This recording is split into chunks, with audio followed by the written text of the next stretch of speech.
Police தரப்புல சரியான முறையில் அவங்களெல்லாம் ப்ரிவென்ட் பண்ணி எல்லாத்தையும் வெளியில் அனுப்பி சரியான முறையில் இதை வந்து மார்ச்சுரியில் வச்சிருந்து இப்போதைக்கு போஸ்ட்மார்ட்டம் இல்லைன்னு சொல்லியோ அல்லது போஸ்ட்மார்ட்டம் நிதானமாக செய்யப்படும், பாடி இது முடிகிற வரலும் ஃபைனல் ரிப்போர்ட் வர வரலும் இங்கே தான் இருக்கும்னு சொல்லியிருக்கணும். அதை போலீஸ் தரப்பில் தவற விட்டுட்டுங்கிறது என்னுடைய கருத்து. இது ஒவ்வொருத்தருக்கும் ஒவ்வொருத்தர் வியூ இருக்கலாம். பட் என்னோட கருத்தை வந்து நான் வெளிப்படையாக நான் சொல்கிறேன். ஆச்சுங்களா? அடுத்தது இந்த ஆடியோ ரெக்கார்டு வந்து போயிருக்கு. இதெல்லாம் பெருசானதுக்கப்புறம் தான் வழக்கறிஞர்கள் வராங்க, அவங்களுக்கு சரியான முறையில் ஒரு கைடன்ஸ் கொடுக்குறாங்க. அதனால இந்த ஆடியோ ரெக்கார்டு தப்பிச்சது. ப்ராப்பரான வகையில் அந்த ஆடியோ ரெக்கார்டு போகுது, ஃபாரன்சிக் போகுது. அந்த ஆடியோ ரெக்கார்டு வந்து ஜென்யூன்னு சொல்லி ஒரு சர்டிஃபிகேட் கொடுத்ததா நான் கேள்விப்பட்டேன்.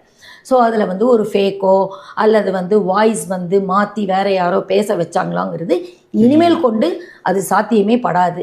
ஸோ